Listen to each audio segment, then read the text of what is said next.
Hi friends, welcome back to my channel. Friends, ಸಂಜೆ tea ಜೊತೆ ಒಂದು ಬಜ್ಜಿ ಇದ್ದರೆ ಎಷ್ಟು ಚೆನ್ನಾಗಿರುತ್ತಲ್ವ. ನಾನು ಇವತ್ತು ಬದನೆಕಾಯಿಂದ ತುಂಬ ರುಚಿಯಾಗಿ ಕ್ರಿಸ್ಪಿಯಾಗಿ ಬರುವಂಥ ಒಂದು ಡಿಶ್ನ ಮಾಡ್ತಾಯಿದ್ದೀನಿ. ನೋಡಿ ಬದನೆಕಾಯಿ ಚೆನ್ನಾಗಿರೋ ಬದನೆಕಾಯಿನ ತೊಗೊಂಡಿದ್ದೀನಿ. ಸ್ವಲ್ಪ ನೀವು ಉದ್ದುದ್ದ ಸೈಜ್ ಬದನೆಕಾಯಿ ತೊಗೊಂಡ್ರು ಚೆನ್ನಾಗಿರುತ್ತೆ.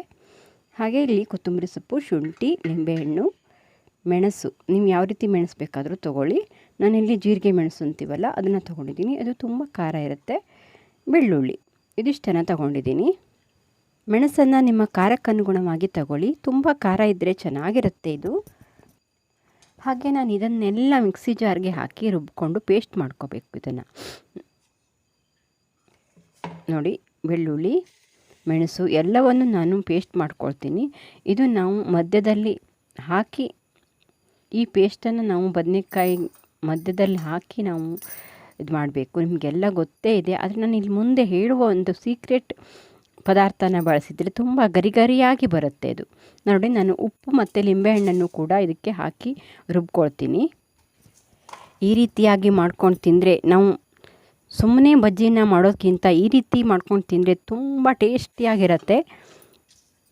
ಎಲ್ಲರೂ ಮತ್ತೆ ಮತ್ತೆ ಕೇಳ್ತಾರೆ ಇದನ್ನು ಮಾಡುವಂತ.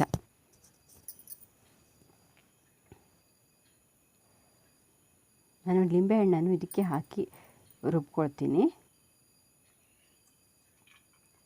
ಚೆನ್ನಾಗಿ. ನಾವು ಇದಕ್ಕೆ ಸ್ವಲ್ಪ ದಂಟಾಗಿರೋಂತಹ ಕೊತ್ತಂಬರಿ ಸೊಪ್ಪನ್ನು ಹಾಕಿರೋ ತೊಂದರೆ ಇಲ್ಲ.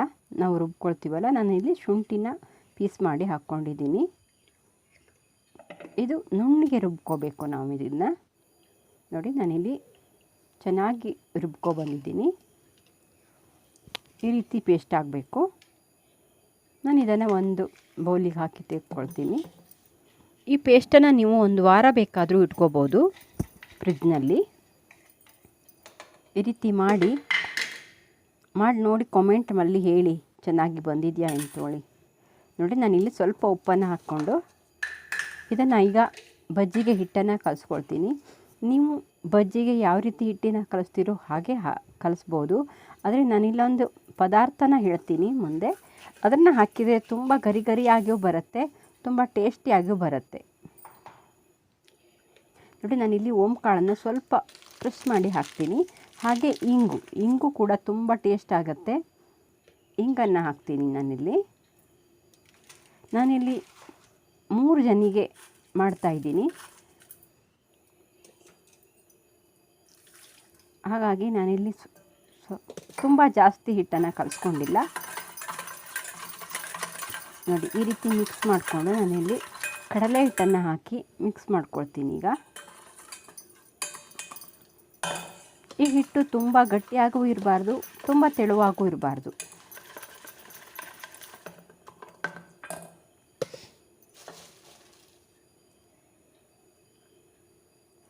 ಫ್ರೆಂಡ್ಸ್, ನಾನು ತುಂಬ ಗಾರ್ಡನ್ ವೀಡಿಯೋಸ್ಗಳನ್ನೆಲ್ಲ ಮಾಡಿದ್ದೀನಿ, ಹಾಗೆ ಅಡುಗೆ ವಿಡಿಯೋನೂ ಮಾಡಿದ್ದೀನಿ. ನೀವು ನನ್ನ ಚಾನಲ್ಗೆ ಹೊಸಬರಾದರೆ ಸಬ್ಸ್ಕ್ರೈಬ್ ಮಾಡ್ಕೊಳ್ಳಿ. ಹಾಗೆ ಪಕ್ಕದಲ್ಲಿರೋ ಬೆಲ್ಲೈಕನ್ ಕ್ಲಿಕ್ ಮಾಡಿ. ನಾನು ಹಾಕೋ ಎಲ್ಲ ವಿಡಿಯೋದು ನೋಟಿಫಿಕೇಷನ್ ನಿಮಗೆ ಬರುತ್ತೆ. ಒಂದು ಲೈಕ್ ಮಾಡಿಬಿಡಿ ಫ್ರೆಂಡ್ಸ್. ನಿಮ್ಮ ಲೈಕ್ ನನಗೆ ಪ್ರೋತ್ಸಾಹ ಕೊಡುತ್ತೆ. ನೋಡಿ, ನಾನಿಲ್ಲಿ ಸ್ವಲ್ಪನೇ ನೀರನ್ನು ಹಾಕ್ಕೊಂಡು ಮಿಕ್ಸ್ ಮಾಡ್ಕೊಳ್ತೀನಿ.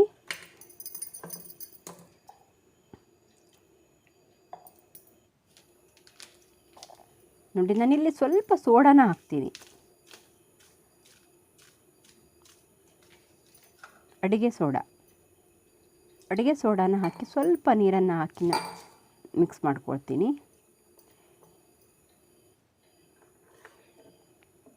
ನೋಡಿ, ಈ ಹದದಲ್ಲಿ ಇರಬೇಕು. ನಾನು ಈಗ ಒಂದು ಪದಾರ್ಥನ ಇದಕ್ಕೆ ಮಿಕ್ಸ್ ಮಾಡ್ಕೊಳ್ತೀನಿ ಲಾಸ್ಟಲ್ಲಿ.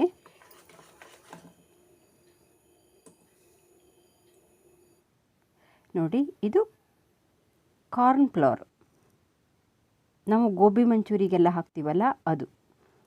ಇದನ್ನು 1 ಸ್ಪೂನ್ ಹಾಕ್ಕೊಂಡ್ರೆ ತುಂಬ ಗರಿಗರಿಯಾಗಿ ಸಾಫ್ಟಾಗಿ ಬರುತ್ತೆ, ಚೆನ್ನಾಗಿರುತ್ತೆ. ಟೇಸ್ಟು ಕೂಡ ಚೆನ್ನಾಗಿರುತ್ತೆ. ಇದನ್ನು ಮಾಡಿ ಟ್ರೈ ಮಾಡಿ ನೋಡಿ, ಹೇಗೆ ಬಂತು ಅಂತ ಕಾಮೆಂಟ್ ಮಾಡಿ. ನೋಡಿ, ನಾನಿಲ್ಲಿ ಇದಿಷ್ಟನ್ನು ಕಲಿಸ್ಕೊಂಡಿದ್ದೀನಿ. ಚೆನ್ನಾಗಿ ಮಿಕ್ಸ್ ಮಾಡಿ ನಾನು ಒಂದು ಕಡೆ ಇಟ್ಬಿಡ್ತೀನಿ ಇದನ್ನು. ಈಗ ನಾವು ಇಲ್ಲಿ ಬದನೆಕಾಯನ್ನು ಪೀಸ್ ಮಾಡ್ಕೊಳ್ತೀನಿ. ಇದನ್ನು ನಾವು ಸ್ಲೈಸ್ ಮಾಡ್ಕೊಳ್ಬೇಕು. ನೋಡಿ ಇಲ್ಲಿ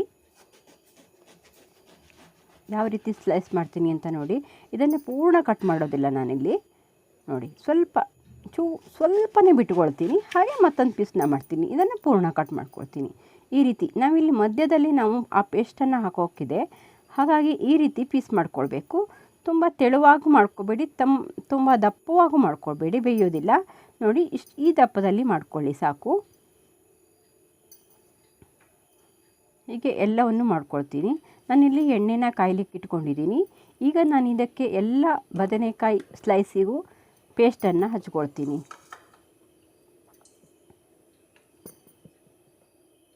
ನೋಡಿ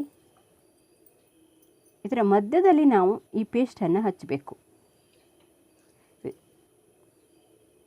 ತುಂಬ ಖಾರವಾಗಿದ್ದರೆ ತುಂಬ ಚೆನ್ನಾಗಿರುತ್ತೆ ಫ್ರೆಂಡ್ಸ್. ಇದು ನಾವು ಇಲ್ಲಿ ಕೊತ್ತಂಬರಿ ಸೊಪ್ಪು, ಶುಂಠಿ ಎಲ್ಲ ಹಾಕಿರ್ತೀವಲ್ಲ, ತುಂಬ ಟೇಸ್ಟ್ ಚೆನ್ನಾಗಿರುತ್ತೆ. ಇದಕ್ಕೆ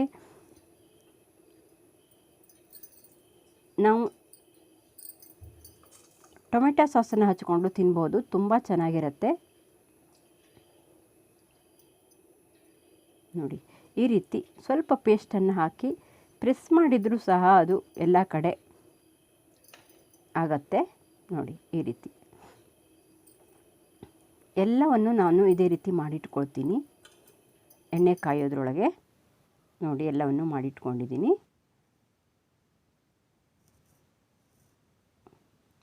ನೋಡಿ ಈ ರೀತಿ ಆಗಿರುತ್ತೆ. ನೋಡಿ ಎಣ್ಣೆ ಕಾದಿದೆ. ಈಗ ನಾವು ಇದನ್ನು ಕಡಲೆ ಹಿಟ್ಟಲ್ಲಿ ಅದ್ದಿ ಒಂದೊಂದಾಗಿ ಬಿಡಬೇಕು, ಎಣ್ಣೆಯಲ್ಲಿ ಫ್ರೈ ಮಾಡಬೇಕು.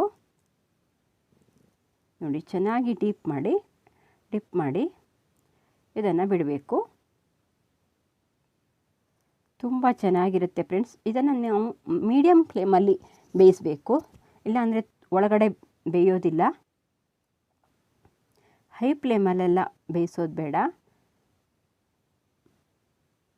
ನೋಡಿ ಈ ರೀತಿ ಫ್ರೈ ಮಾಡಿಕೊಂಡು ತುಂಬ ಟೇಸ್ಟಾಗಿರುತ್ತೆ ಫ್ರೆಂಡ್ಸ್. ಇದು ಒಂದು ಸತಿ ಟ್ರೈ ಮಾಡಿ, ನೀವು ಮಾಡಿರ್ಬೋದು, ಆದರೆ ನಾನು ಹೇಳೋ ರೀತಿಯಲ್ಲಿ ಮಾಡಿ, ತುಂಬ ಚೆನ್ನಾಗಿರುತ್ತೆ.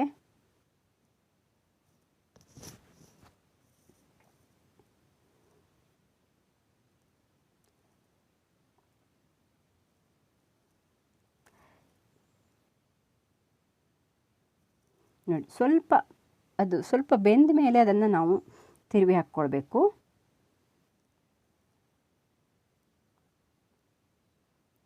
ಅದು ಗೋಲ್ಡನ್ ಬ್ರೌನ್ ಬರೋದ್ರವರೆಗೆ ನಾವು ಇದನ್ನು ಬೇಯಿಸ್ಕೊಳ್ಬೇಕು.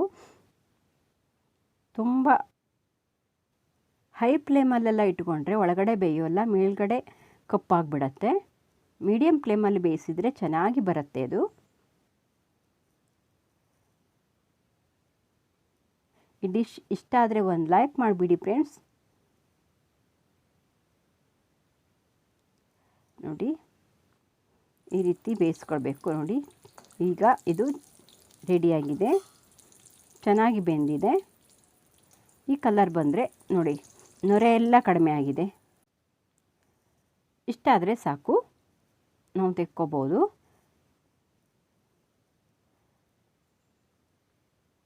ತಿಂದು ಹೇಗೆ ಬಂತು ಅಂತ ಕಾಮೆಂಟ್ ಮಾಡೋದು ಮಾತ್ರ ಮರಿಬೇಡಿ ಫ್ರೆಂಡ್ಸ್. ನಾನು ಇಲ್ಲಿ ಇನ್ನೊಂದು ಬ್ಯಾಚನ್ನು ನಾನಿಲ್ಲಿ ಕರ್ಕೊಳ್ತೀನಿ. ನೋಡಿ ಥ್ಯಾಂಕ್ ಯು ಫಾರ್ ವಾಚಿಂಗ್. ರೆಡಿಯಾಗಿದೆ ನೋಡಿ. ಬಾಯ್.